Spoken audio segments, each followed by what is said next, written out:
Ora viva, começa aqui mais um episódio do Investidor Inteligente, podcast da Casa de Investimentos. Por aqui fazemos a radiografia de empresas, de setores, olhamos para modelos de negócio e falamos também de outros assuntos relevantes quando se fala de investimento a longo prazo. O tema de hoje é este. Vejam lá se reconhecem este som. É isso mesmo, é o indicativo da Netflix, é dela que vamos falar, a empresa que revolucionou a forma como vemos ficção, que disrompeu negócios de décadas como cinema ou televisão linear. Este episódio tem o guião do João Fontes e do Igor Vieira, que aliás também são os protagonistas, realizadores, produtores, enfim, são tudo neste episódio. Este podcast tem um propósito informativo e didático e não representa qualquer oferta ou conselho de investimento. A Casa de Investimentos pode ter ou vir a ter posições nos títulos que são referidos.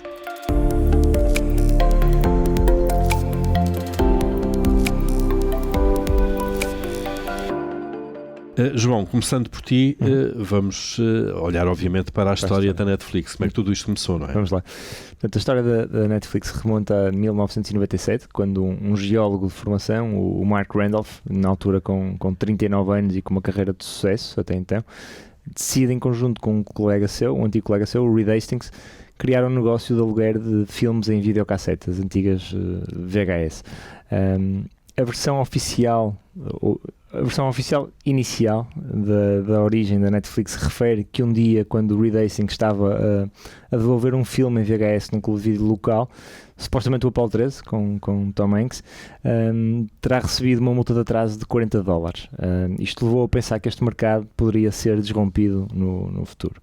Como o João referiu, efetivamente isto era a versão inicial, porque depois o Mark Randolph terá mais tarde dito que isto foi uma ficção conveniente criada por eles para explicarem porque é que decidiram criar a Netflix e porque é que a Netflix era diferente dos concorrentes. É sempre bom criar um salzinho nestas histórias, dar aqui um picante, claro. Sim, verdade ou não, esta história funcionou bem para explicar de facto a diferença, não é?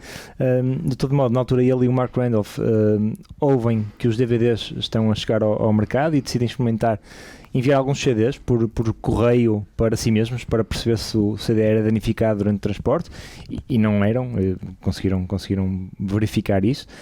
É importante salientar que este modelo de negócio só funcionaria se os DVDs fossem efetivamente adotados, porque a entrega em VHS era bastante mais cara, era mais volumoso e mais pesado, e portanto isto não tornava o negócio viável. Só desta forma é que este negócio era viável. Depois há uma segunda parte que supostamente, quando estava no seu ginásio, o Reed Hastings lembrou-se de uma segunda componente do que poderia fazer o negócio funcionar. Portanto, o negócio de ginásio tipicamente funciona com uma mensalidade fixa, em que o cliente pode usar o número de vezes que quiser, independentemente de usar ou não. Isto terá servido de inspiração para o que viria a ser o modelo de negócio da Netflix mais tarde, portanto, com uma mensalidade fixa e um número ilimitado de aluguer de DVDs. Eles, portanto, decidem avançar, financiam a empresa com capital próprio. Eles tinham tido sucesso nas suas empresas anteriores. Na altura chamaram-lhe Keeble Inc. E localizam a empresa em Santa Cruz, que é pouco mais de uma hora de Silicon Valley. E esta decisão viria a ser importante porque foi uma forma de conseguirem atrair talento nos anos seguintes. Tanto Reed como Randolph admiravam muito o que a Amazon estava a fazer na altura, e que já falamos há uns episódios, que estava a desromper o negócio de retalho de livros online. Na altura, a Amazon começou pelos livros. Exatamente. E a ideia da Netflix era tentar fazer o mesmo, mas no mercado de aluguer de filmes. Sim, é importante referir que nesta altura o mercado era completamente dominado pela Blockbuster, que tinha um negócio extremamente rentável. E já agora, para quem não sabe, a Blockbuster era uma empresa americana, no fundo era uma cadeia mundial de aluguer de cassetes VHS. Se calhar já não é do vosso tempo. Vocês ainda apanharam VHS. Sim. Mas vocês entraram nesse mercado na altura de declínio. No fim, exatamente. Claro. Em 98 a Netflix é então oficialmente lançada, com um modelo de negócio assente na venda e aluguer de DVDs. A parte interessante era a forma como eles monetizavam esse negócio, ou seja, o subscritor pagava mensalmente $19,95 e recebia um DVD em sua casa. Assim que o devolvesse, sem custos para o cliente, ele receberia outro DVD com base na ordem de preferências que definia junto da empresa. acabavam assim as multas por atraso, a tal justificação, e se o cliente não devolvesse o DVD, também não receberia outro. Quebrava ali a cadeia. Exatamente, essa era a forma deles controlarem a devolução. O sucesso não é imediato, apesar de ainda ser um mercado pequeno, que estava a começar, a maior parte das pessoas até nem tinha DVD em casa ainda, não tinha o leitor DVD. Aos VHS. Exatamente. Claro. Os servidores da empresa falharam nos primeiros dias porque não conseguiram suportar o nível da procura, isso é sempre um bom problema. E a verdade é que nos primeiros 4 meses conseguiram atingir 5.000 subscritores, ou seja, aproximadamente $100.000 em termos de receitas. A Blockbuster, como um bom incumbente, reage tarde.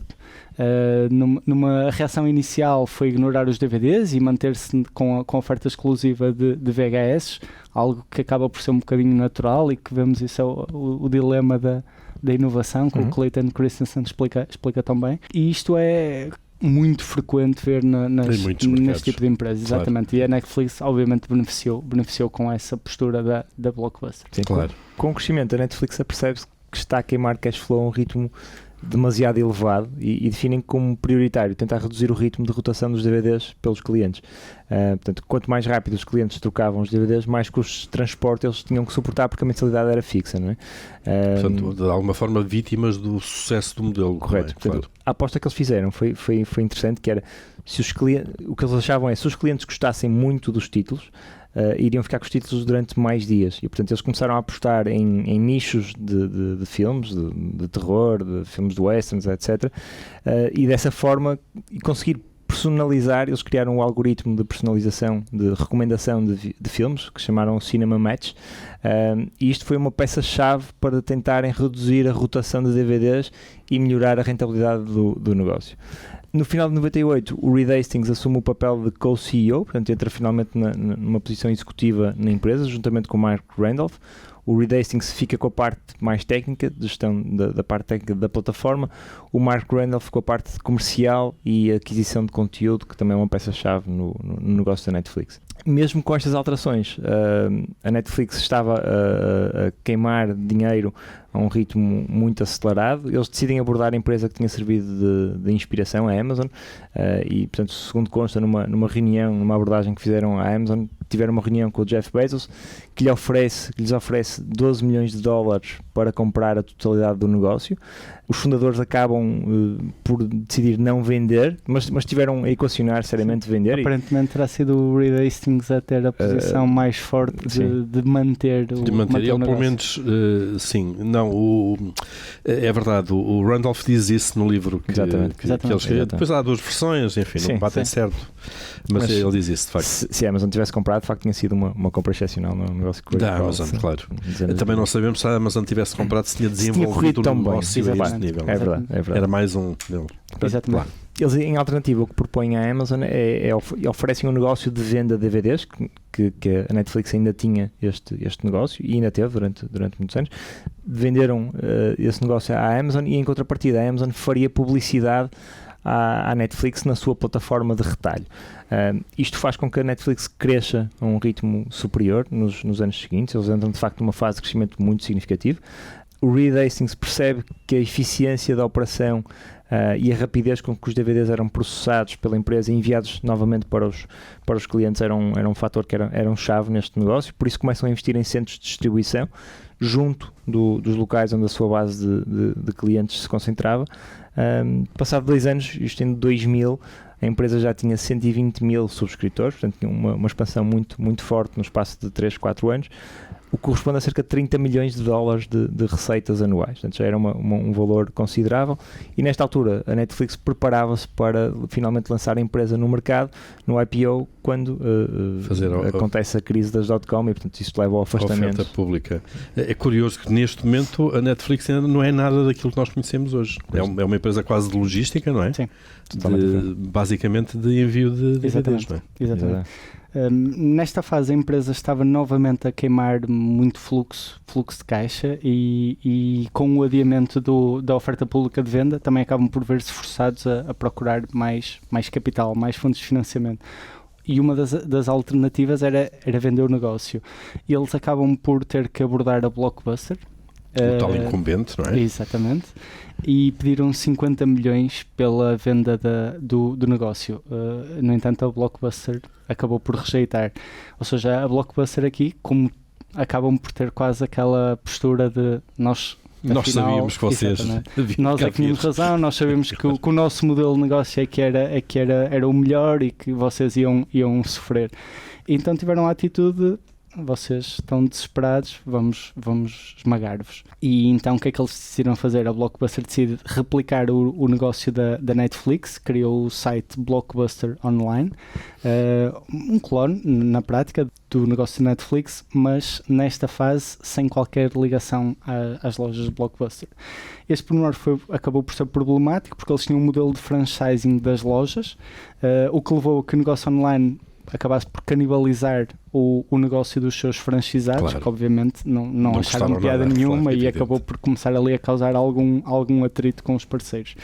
A Netflix, numa fase obviamente bastante difícil, teve que reduzir os custos e avançou para um layoff de cerca de 40% do staff.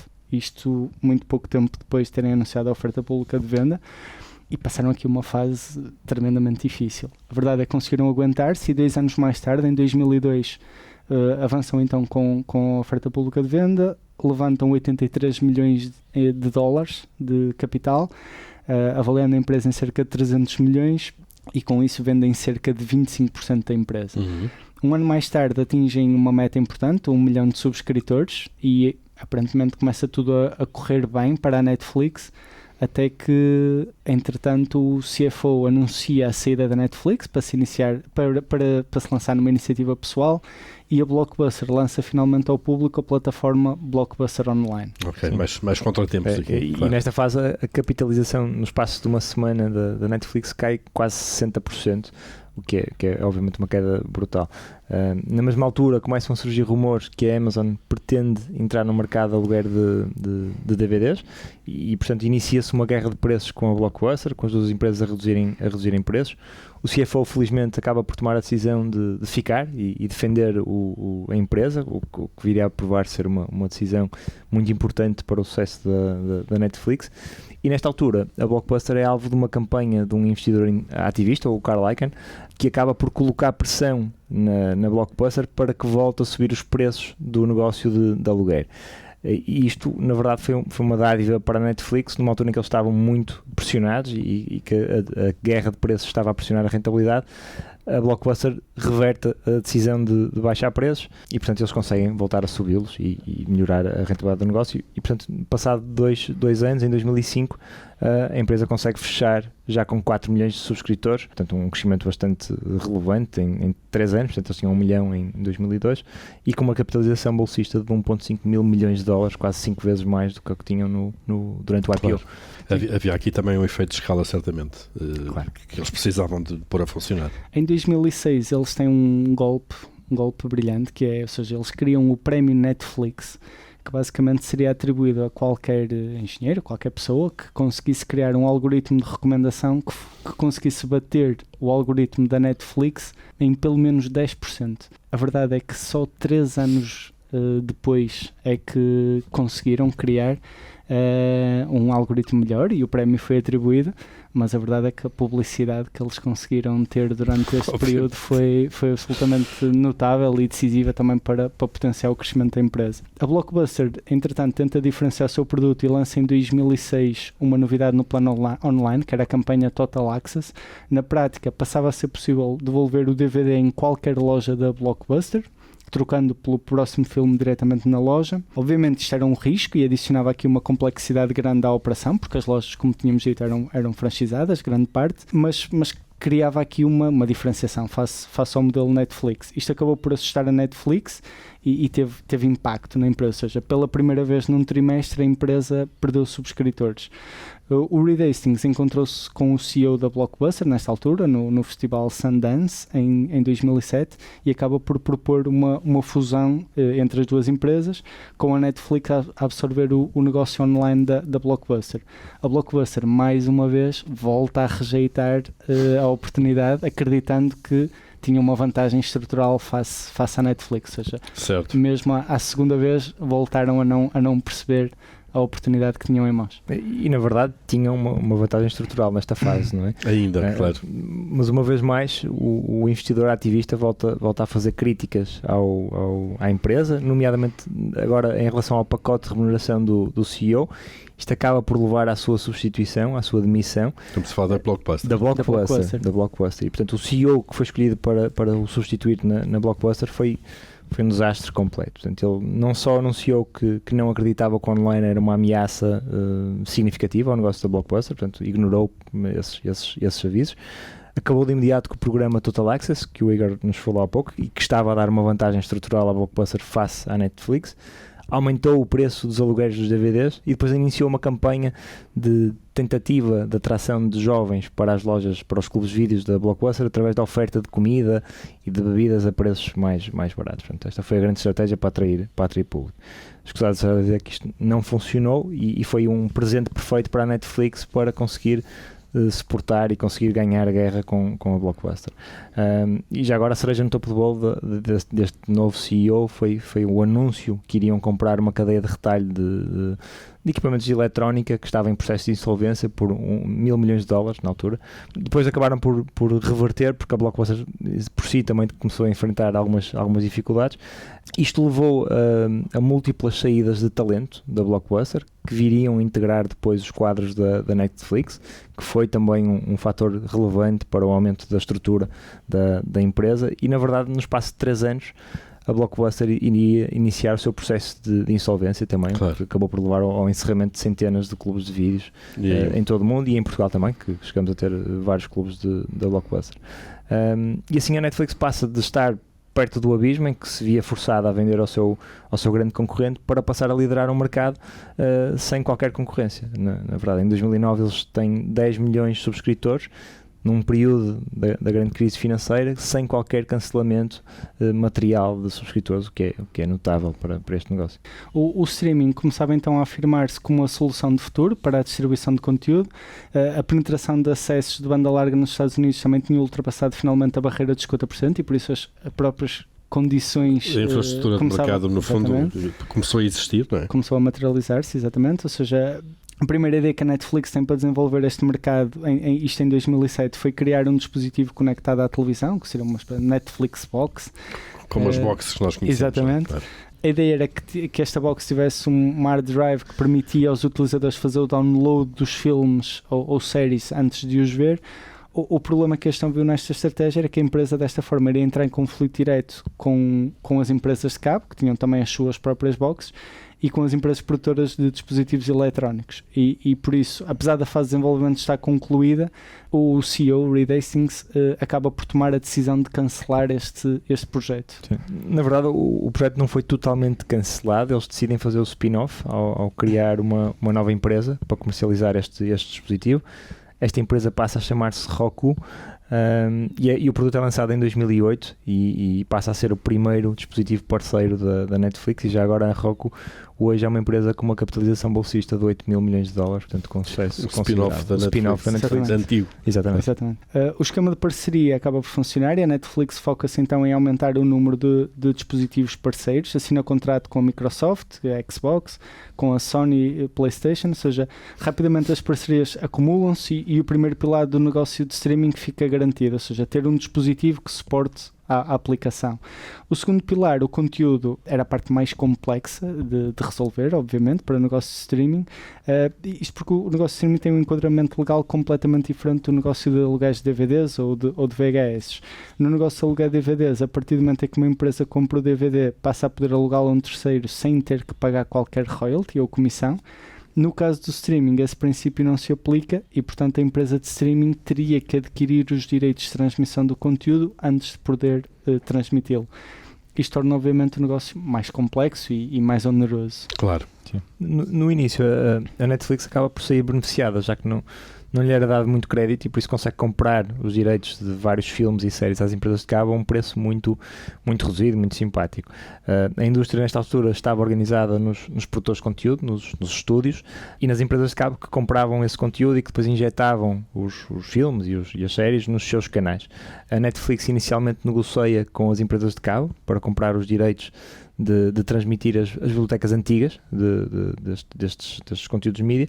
As empresas de cabo assumem que isto é apenas uma forma de monetizar adicionalmente o seu catálogo que tinham e menosprezam o risco que isto colocaria no seu negócio de cabo tradicional, e como sabemos hoje, isso veio a provar ser uma decisão estratégica muito errada. Escusado será dizer que o market fit, quando a oferta de streaming começa a ser lançada, é brutal. A comodidade de ver o programa, que hoje sabemos quando queremos, de facto leva ao que o número de subscritores exploda. Portanto, eles tinham 12 milhões em 2009, passado 3 anos já tinham 30 milhões, portanto entram aqui numa fase de crescimento que é muito significativa. Eles continuam a ser a única oferta de mercado neste período. A empresa percebe, no entanto, que o acesso ao conteúdo é a chave de sucesso para este negócio. E, portanto, obviamente que as empresas de conteúdo também percebem isto e começam a exigir valores cada vez mais elevados para os contratos que celebram com a Netflix. E refira-se já agora que muitas destas empresas estavam numa situação de financeira desastrosa após a grande crise financeira e em alguns casos de pré-falência mesmo, como era o caso dos estudos da MGM. Os contratos da Netflix acabaram por ser um salva-vidas para esta indústria. Claro, porque na pandemia, sei lá, as salas de cinema fecharam, basicamente, e portanto Sim, mas aqui não estamos na pandemia, aqui ainda estamos na grande crise financeira em 2009, mas que teve um impacto muito significativo. Já estava a saltar mais à frente. Também foi uma crise muito relevante para este negócio, é verdade. Sim. Até esta fase, a oferta de streaming e o aluguer de DVDs da Netflix estavam incluídos num único pacote, e em 2011 a empresa decide separar os dois serviços para que os clientes pudessem optar de forma independente por cada um deles. A verdade é que, ao separá-los, isto implicava um aumento de preço significativo para quem quisesse usar os dois. A forma como isto foi comunicado foi um desastre total. A Netflix tentou vender isto como uma redução de preço para os clientes. A verdade é que tiveram uma reação péssima e acabaram por perder 1 milhão de subscritores no espaço de poucas semanas. A Netflix, para tentar, de certa forma, emendar a mão, decidiu separar o negócio de aluguer de DVDs, tornando-o independente, ou seja, isto permitia que os clientes percebessem que a Netflix estava totalmente apostada no negócio de streaming. O negócio passa a chamar-se Quickster e passa a funcionar de uma forma totalmente independente. A execução operacional é que foi um desastre e no espaço de um mês decidiram reverter esta decisão. Em 2011 lançam a primeira oferta internacional, inicialmente em países próximos, Canadá, México e América Latina. Em 2012 iniciam a operação na Europa, Oceania e em 2014 Japão.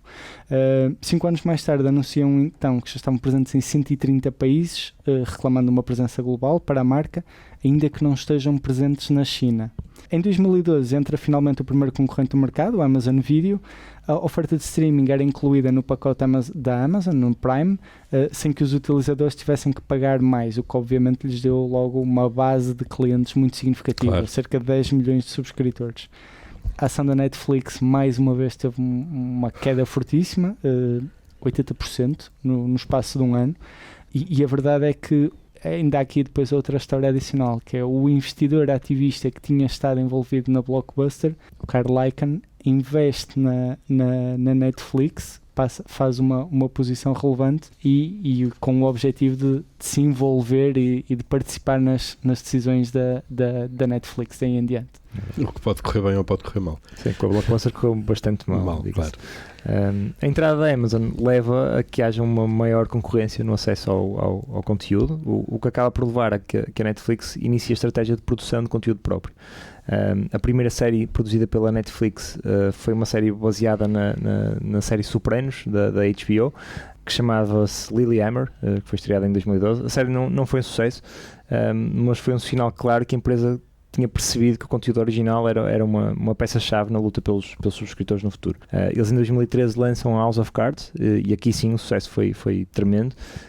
Esta série foi uma aposta muito significativa da empresa, que na altura custou $100 milhões para as 2 primeiras temporadas, e só para termos uma noção, o resultado operacional da Netflix entre 2011 e 2013, em média, por ano, foi cerca de 200 milhões. Portanto, eles investiram metade do resultado operacional anual na produção de uma única série para 2 temporadas.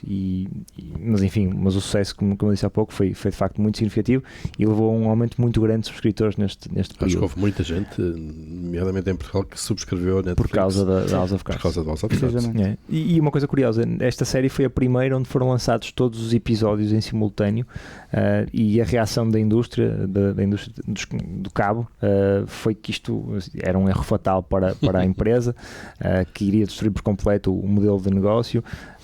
A verdade é que esta forma de divulgar conteúdo, o chamado binge-watching, ver tudo uma maratona, claro, de séries, a verdade é que isto criou um hype bastante calor à volta da Netflix e serviu de facto para conseguirem atrair mais subscritores.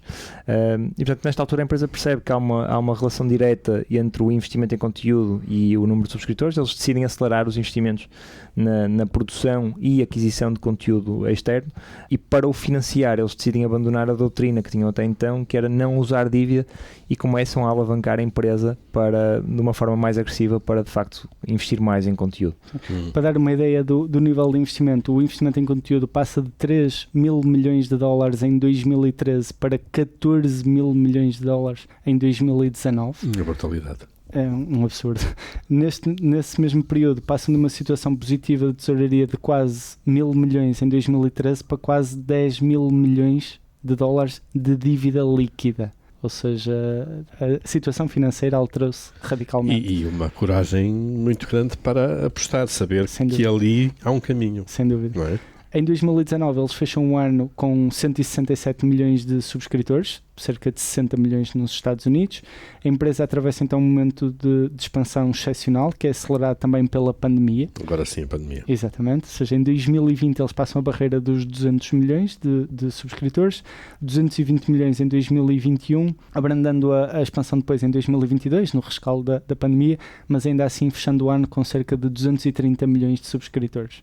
Após o salto inicial da pandemia, onde as pessoas de facto estavam fechadas em casa e tinham bastante tempo para ver Netflix, até porque não havia outros eventos, vezes, não é? Claro.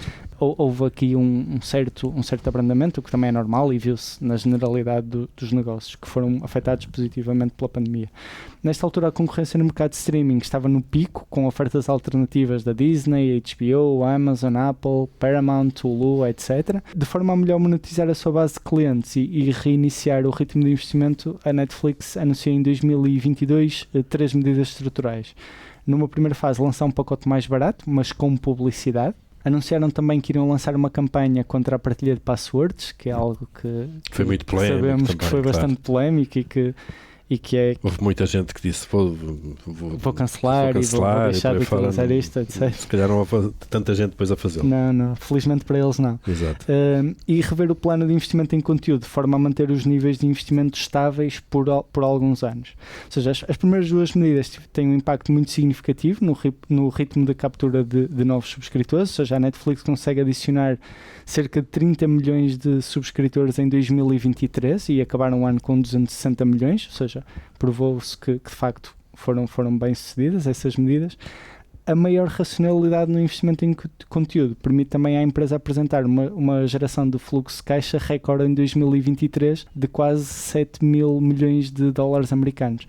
E isto foi muito relevante porque, obviamente, isto é um negócio novo, não havia empresas semelhantes no passado e durante muitos anos questionava se este modelo era rentável e que tipo de rentabilidade é que ele poderia atingir. Ou seja, aqui foi o primeiro sinal de que efetivamente é possível fazer um negócio bom e muito rentável a partir do streaming. Claro, que é isso.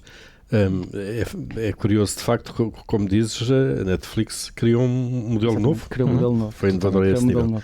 E olhando agora, diz isto. Exato, ia só completar que o mercado obviamente valorizou significativamente esta evolução e a cotação quase que multiplicou por 4 no espaço de apenas 2 anos. Em 2 anos, sim, é muito, de facto. Porque, olhando agora para aquilo que vocês acabam de contar, é uma empresa que desde o início esteve sempre à beira do abismo, quase. Sim, muitas vezes arriscou e é desta que... Sim, a aposta nos DVDs, antes dos DVDs serem uma realidade. Claro, e depois... o streaming, que antes também qualquer outro negócio. Portanto, de facto, eles têm estado na vanguarda sempre, da inovação. E com perdas muito grandes durante um período muito grande.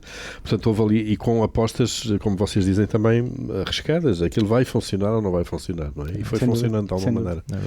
É curioso isto. E vamos fazer o ponto de situação então agora, como é que está o mercado de streaming hoje? Sim, portanto, a definição de mercado relevante do streaming pode ser um pouco confusa às vezes. Portanto, estima-se que o mercado global de streaming de vídeo por subscrição, o que se chama SVOD, que é Subscription Video On Demand, isto deverá representar cerca de 100 mil milhões de dólares de receitas anuais. A Netflix lidera este mercado, tem cerca de 34 mil milhões de receitas, portanto cerca de 34% deste mercado, e depois temos o Prime Video com 11%, a Disney com 9% e a Apple com 7%. Portanto, a Netflix consegue ser maior que os três seguintes players. No entanto, nos últimos 3 anos, a Netflix tem perdido constantemente cota de mercado, em termos de tempo gasto em cada plataforma, e isto porque tem havido uma cada vez maior fragmentação de ofertas e um aumento de investimento em conteúdo das ofertas alternativas. Portanto, efetivamente a concorrência é mais exigente. É mais capaz hoje em dia. Exatamente. Com o lançamento de um pacote de subscrição com publicidade, a empresa está a entrar num subsegmento de streaming que é diferente, que é o AVOD, que é o Advertising Video On Demand, que aqui este mercado inclui principalmente o YouTube, que são as receitas de publicidade do YouTube. Portanto, é uma plataforma de streaming gratuita, mas com receitas de publicidade, e este mercado deverá representar cerca de 40 mil milhões de dólares. Portanto, a verdade é que a Netflix insere-se nestes dois mercados a partir do momento em que tem uma oferta com publicidade. Este novo modelo de negócio é mais próximo daquilo que é o negócio tradicional da televisão. Correto. É basicamente a oferta de conteúdos e a grande parte da receita vem da publicidade. É exatamente isso. Exatamente. A própria Netflix refere frequentemente que é errado pensar na cota de mercado da empresa de uma forma restrita, e portanto o que eles dizem é que a forma mais correta de pensar nisto é pensar nas alternativas de entretenimento que as pessoas têm em casa, portanto, que inclui o AVOD, que inclui o SVOD, que inclui o cabo, que inclui os jogos de computador, por exemplo, e redes sociais. As próprias redes sociais. É evidente. Sim. No fundo, esta é a forma pelo nosso tempo. Exato, é isso mesmo. E, portanto, a forma lógica de pensar, ou a forma correta de pensar na evolução da Netflix é qual é o share que eles têm na nossa atenção ao longo da história. Nós temos 24 horas por dia, 7 ou 8 são para dormir, não sei quanto para trabalhar, e o que é que fazemos com o resto? E se fizermos essa análise, efetivamente, o share da Netflix tem vindo a aumentar ao longo dos anos, o que é claramente um sinal positivo do negócio.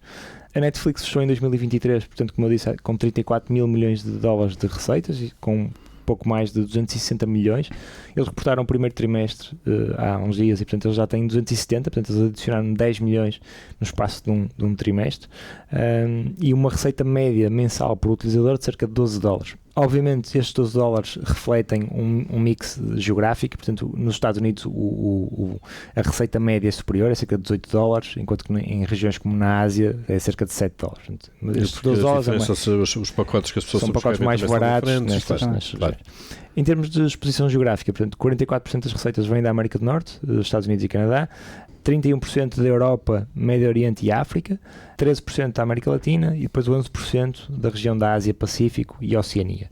A margem operacional em 2023 foi de 21%, isto representa um resultado operacional de cerca de 7 mil milhões de dólares, que é equivalente ao cash flow operacional que o Igor falava há pouco, dos tais 7 mil milhões de dólares, que é um valor já muito significativo, apesar de terem gasto em conteúdo cerca de 13 mil milhões de dólares em conteúdo próprio e aquisição de conteúdo externo. A empresa referiu significativamente os gastos em conteúdo nos últimos anos e hoje é mais criteriosa nos investimentos que tem vindo a fazer face a 2021 e 2022. Portanto, eles em 2021 gastaram quase 18 mil milhões de dólares, mas face à grande concorrência e ao abrandamento da expansão do número de subscritores, eles decidiram, e parece-nos corretamente, refriar os investimentos e serem mais criteriosos no plano de investimentos. Diga-se que em 2021 eles falavam em gastar 20 a 22 mil milhões de dólares no espaço de 2 anos. Portanto, era de facto, estávamos numa fase de otimismo no mercado de streaming, que era muito grande, para além dos planos que as outras plataformas também tinham, que também eram muito, muito significativos. A empresa hoje opera com um nível de dívida líquida de cerca de 7 mil milhões de dólares, que embora nos pareça razoável, é expectável que a empresa continue a reduzir este valor de dívida, porque já admitiram que preferem ter a empresa limpa, com balanço mais limpo, sem dívida financeira, de forma a serem mais flexíveis no futuro. Portanto, isto é algo que deverá continuar a ser reduzido ao longo dos próximos anos. Portanto, isto, um ponto de situação aqui agora a este mercado e à Netflix. E agora, olhando um bocadinho para a frente, não é? Quais são os desafios que a Netflix enfrenta? Já vimos que isto não é fácil, que é um negócio com cada vez mais concorrentes, não é? Exatamente. Concorrentes ricos também. E como qualquer outro negócio, obviamente, a Netflix também tem os seus desafios e, como o Paulo disse bem, compete pelo nosso tempo, que é limitado. E por isso eu destacaria aqui 4 grandes desafios para a Netflix na próxima década. Por um lado, os vídeos de curta duração. Ou seja, embora o YouTube já exista há muito tempo e ofereça uma biblioteca infindável de conteúdos produzidos por utilizadores, nos últimos anos as redes sociais alteraram-se significativamente devido aos vídeos de curta duração. O sucesso extraordinário do TikTok levou a que as restantes redes sociais também seguissem esse modelo com formatos semelhantes, seja o Reels no Instagram, o Shorts no YouTube, o Spotlight no Snapchat e até mesmo o Facebook tem cada vez mais vídeo. Ou seja, por isso muitas pessoas acabam por deixar de ir à Netflix procurar conteúdos, porque acabam por perder-se nas infindáveis bibliotecas de conteúdos nas redes sociais. Quando damos conta já passou meia hora, uma hora a fazer scroll para cima e para baixo. E provavelmente já não pegou no comando da televisão para procurar uma série ou um filme. Tal e qual, podíamos ter utilizado dessa forma. Sim, o segundo ponto é o conteúdo infinito na internet, ou seja, antigamente os canais de televisão faziam a curadoria dos conteúdos e efetuavam a sua distribuição através de um número limitado de canais e de horários. Na última década as barreiras para criar conteúdo e distribuí-lo basicamente desapareceram, não é? Hoje em dia qualquer pessoa pode produzir conteúdo e por isso fez surgir uma quantidade diversificada de conteúdos que entretém basicamente qualquer pessoa, independentemente das suas preferências. A verdade é que as novas gerações estão a nascer e a crescer neste ambiente, com os Instagrams, os TikToks, os YouTubes a representarem grande parte das horas de visualização de conteúdos, e acaba por ser natural que a publicidade vá atrás desses novos formatos. Pessoas, tal e qual. Exatamente. Claro. Por isso, se os jovens querem ver YouTube ou querem ver Instagram, a publicidade vai lá estar garantidamente.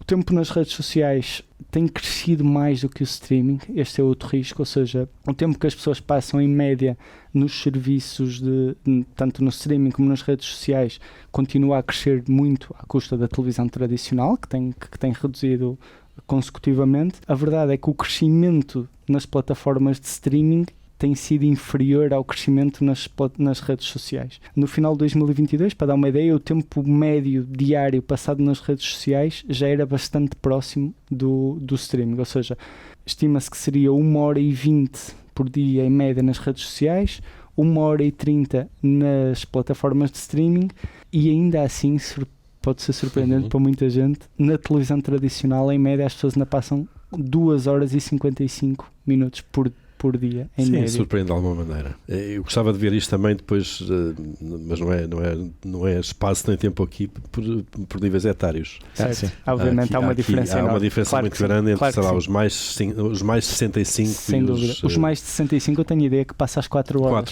Passa às 4 horas por dia. É verdade. Por isso, obviamente, tem aqui um peso enorme neste número. Por fim, temos a questão da qualidade do conteúdo, ou seja, por enquanto ainda existe uma diferença muito significativa na qualidade e na duração do conteúdo disponível nas plataformas de streaming versus redes sociais. A verdade é que o conteúdo das redes sociais, em primeiro lugar, é grátis. A qualidade tem aumentado consideravelmente com as ferramentas que existem hoje em dia. Aliás, ainda recentemente fizemos um podcast sobre a Adobe que explicávamos que justamente facilitava muito a produção do conteúdo, e a própria duração dos vídeos também tem vindo a aumentar, e por isso eu diria que neste momento a Netflix estará protegida. A verdade é que com as tendências que vamos vendo no mercado, isto também poderá ser a prazo um risco para a Netflix. Rapidamente as coisas podem mudar, não é? E que avenidas de crescimento é que eles têm, João? Sim, eu dividia isto em 2 grupos. Portanto, como no curto prazo, destacaria a conversão de subscritores que partilhavam as passwords, as subscrições entre várias pessoas. Portanto, eles iniciaram esta campanha de conversão em 2023, tiveram excelentes resultados e deverão concluí-la no ano fiscal de 2024. E efetivamente, se olharmos para a evolução do número de subscritores, eles em 2023 adicionaram 30 milhões, no primeiro trimestre de 24 estão a adicionar mais 10 milhões, portanto, claramente algo está a acontecer na Netflix e uma parte deve ser justificado por esta campanha. A médio e longo prazo, os vetores de crescimento da Netflix centram-se essencialmente no crescimento, por um lado, no crescimento da receita média por membro, e aqui os pacotes de subscrição com publicidade são certamente uma ferramenta para conseguirem aumentar esta receita média, porque em média um utilizador que use publicidade, que seja o AVOD, o mercado AVOD, a receita média normalmente é superior e, portanto, esta transição pode ser bastante benéfica para a Netflix em termos de receita média.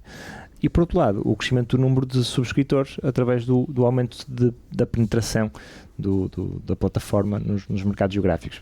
Na Europa e nos Estados Unidos provavelmente já é difícil de conseguirem expandir de uma forma significativa. Nos mercados mais maduros, claro. Sim. Nos mercados internacionais. Exatamente, aliás, nos Estados Unidos, em média, cada agregado familiar tem cerca de 3 serviços de streaming e cerca de 83% dos agregados têm pelo menos um streaming pago. Claro. Ou seja, efetivamente, por regra, quando só tem um até costuma ser a Netflix, porque obviamente tem mais subscritores, mas já existe uma taxa de penetração de cerca de 60% dos agregados familiares, ou seja, já estamos aqui a falar de um mercado mais maduro. Claro. Nos mercados internacionais as taxas de penetração são muito diferentes das que verificamos nos Estados Unidos e isso maioritariamente é justificado pela menor quantidade de conteúdo local e pela própria concorrência que existe em cada país. Aliás, por exemplo, o caso da Índia é um caso flagrante, ou seja, um mercado com um potencial tremendo, mas a Netflix tem muitas dificuldades na Índia porque tem pouco conteúdo local. E eles gostam muito, e são um grande ao produtor. Contrário, por exemplo, de uma Amazon Prime ou de uma Disney Plus, que tem muitos conteúdos locais e acabam por ter mais sucesso neste mercado. Ou seja, há aqui de facto diferenças muito significativas de mercado para mercado. Outro ponto que também é interessante é que historicamente grande parte do crescimento da Netflix era proveniente de novos subscritores, ou seja, cerca de 70% resultava dos novos subscritores. Em 2023 isso voltou a acontecer por esta questão do password crackdown, como eles chamam, ou seja, a questão da tentativa de eliminar a partilha de passwords. A verdade é que espera-se que isto aumente altere significativamente e que a grande parte do crescimento para as próximas décadas venha pela via do aumento da receita do utilizador, ou seja, extrair mais dinheiro de cada utilizador e não pela via de novos subscritores, pela dimensão que já tem, obviamente. Isso, sobretudo com o modelo da publicidade, certamente. Não é? Exatamente. Claro. Vamos olhar para outro pilar, que é o das vantagens competitivas, então, que eles têm. Sim, eu diria que há duas vantagens que a diferenciam dos seus principais concorrentes. Por um lado, a escala. E pelo facto de ter sido pioneira nos serviços de streaming, a Netflix de facto conseguiu angariar uma enorme base de clientes, que são 270 milhões atualmente, e ultrapassar o período de forte investimento necessário para tornar o serviço bem sucedido antes de todos os outros concorrentes. Essa enorme base de clientes e consequentemente receitas permite-lhes investir consideravelmente em publicidade, em estúdios próprios, em conteúdos produzidos por terceiros a uma escala global que mais nenhum outro player consegue fazer, exceção talvez para a Disney, que pela sua dimensão, porque também tem outros negócios que suportam esse investimento, de facto não há mais nenhum concorrente que tenha esta capacidade, esta escala e dimensão. Depois o efeito de rede, portanto, pelo facto da Netflix ter conseguido uma base de subscritores larga, relativamente cedo, eles tiveram a possibilidade de desenvolver conteúdo próprio, de qualidade, bem como adquirir conteúdos de terceiros, e publicitá-los de uma forma agressiva para que se tornassem um fenómeno de sucesso a nível global. E estes sucessos permitiram atrair mais consumidores, que por sua vez permitiram reinvestir em novos conteúdos, atrair talento e afinar a máquina publicitária da Netflix. Portanto, isto é aqui um círculo virtuoso de crescimento, e a atração de talento é um aspecto que é muito importante neste negócio, uma vez que à medida que o sucesso da Netflix se foi materializando, todos os produtores, realizadores ou atores quiseram estar presentes na plataforma que tinha a maior exposição, que era claramente a Netflix. Sim, tornou-se quase um prémio, não é? Exatamente. E depois com a entrada deles nos Oscars, as produções deles nos Oscars e nos prémios por aí fora também. Também ajudou, obviamente, a alavancar isto. Aqui dos três pilares que a Casa de Investimentos utiliza para avaliar, falta-nos aqui a equipa de gestão, perceber quem são. Sim. E como é que funcionam, não é? Sim, ou seja, na prática o Reed Hastings acaba por ser a figura central. Ele foi um dos fundadores e assumiu o cargo de CEO em parceria com o Mark Randolph numa primeira fase, e depois basicamente foi o grande responsável pelo crescimento enorme da empresa entre 98 e 2020. Sim, foi o rosto da empresa durante esses anos. Em 2020 ele depois nomeou o Ted Sarandos, que era o responsável pelo conteúdo, como co-CEO. Em 2023 decide então afastar-se da gestão diária da empresa, passa a assumir o cargo de Presidente do Conselho de Administração e nomeou o Ted Sarandos e o Greg Peters como co-CEOs da empresa. Ou seja, ele, além de ser o fundador da empresa e ter criado o mercado, na verdade, como já tivemos a oportunidade de explicar, ele liderou a empresa em alguns momentos críticos da sua história, desde a decisão de rejeitar a oferta do Jeff Bezos, à bolha tecnológica 2000, à concorrência da Blockbuster e as várias interações que acabou por ter com o Blockbuster ao longo do tempo. Depois ainda teve o processo de despedimento de grande parte da equipa, ou seja, aqui de facto bastantes desafios ao longo do tempo, mas ele acabou por sempre conseguir levar a empresa avante e tomar as decisões melhores para o futuro da empresa. Em 2006 tem então aquele golpe de gênio de publicidade, com a questão do Netflix Prize, como já explicámos, que foi também bastante interessante, e por isso eu diria que o sucesso extraordinário que a Netflix teve, obviamente, principalmente na operação de streaming, acaba por ser o resultado de um misto de sorte, como o Paulo já disse, porque de facto teve aqui momentos críticos que podia ter perfeitamente levado ao fim da empresa, ou à venda da empresa, pelo menos, mas também um conjunto largo de decisões certas e com um horizonte de longo prazo que a equipa foi tomando ao longo do tempo. O Reed Hastings, outro aspecto que nós também gostamos de ver num CEO e que acho que ele fez de forma notável, foi a questão de ir desenvolvendo talento interno para preparar a sua sucessão, e a verdade é que quando chegou o momento de nomear o Ted Sarandos e posteriormente o próprio Greg Peters, a transição foi extremamente suave. O mercado aceitou perfeitamente, porque eram já figuras relevantes dentro da empresa. Ele foi de certa forma desviando-se e dando espaço para essas pessoas começarem a aparecer e começarem a assumir uma posição mais preponderante, e por isso fez isto de uma forma absolutamente notável. Continua ligado à empresa, obviamente, mas fez esta transição de uma forma notável. Relativamente à atual equipa de gestão, são históricos da empresa, estão lá há muitos anos, têm provas mais do que dadas, claro, em termos de desempenho, e por isso diria que é uma equipa que obviamente oferece todas as garantias aos seus acionistas. Claro, isto é uma empresa que tem uma cultura muito forte, não é? Sim, e que tem uma muito cultura própria. Muito própria. Sim. E que funciona quase como um bom exemplo, pelo menos a quantidade de referência que eu vejo à cultura Netflix, não é? É uma série de princípios que eles têm que por vezes não são assim tão partilhados por aí fora por outras empresas, mas é quase um case study de cultura também. Sim, não é? Muito bem, João, para concluir, claro, estava só a resumir um bocadinho porque é que este negócio tem características que de facto nos parecem assim tão interessantes ou interessantes. Eles têm um modelo de negócio que é altamente escalável, onde a dimensão e a escala oferecem em simultâneo uma proteção face à concorrência e potenciais rentabilidades do negócio no longo prazo. Por outro lado, o mercado de streaming continua a ganhar cota de mercado relativamente às diferentes opções de entretenimento que temos todos em casa, o que deixa claro que ainda existem avenidas de crescimento para as plataformas como a Netflix. Nomeadamente aqui fazia a salva nos mercados internacionais, onde ainda existe uma subpenetração das plataformas de streaming relativamente às famílias. E por último, como o Paulo dizia, a cultura que de facto nos parece única e parece-nos especial, parece-nos diferente, fazem com que a empresa seja especial. Muito bem, tivemos então aqui este nosso episódio, desta vez sobre a empresa que nos dá tantos episódios, não é? A Netflix. Aqui o guião foi de João Fontes e do Igor Vieira, que mergulharam a fundo nesta empresa que revolucionou tantas coisas com que nós lidamos no dia-a-dia. Fica aqui mais este episódio do Investidor Inteligente. Já sabe que este é um podcast com fins educativos e de literacia financeira, não representa qualquer recomendação ou aconselhamento de investimento. O podcast da Casa de Investimentos vai voltar brevemente com mais uma empresa, mais um negócio. Até lá.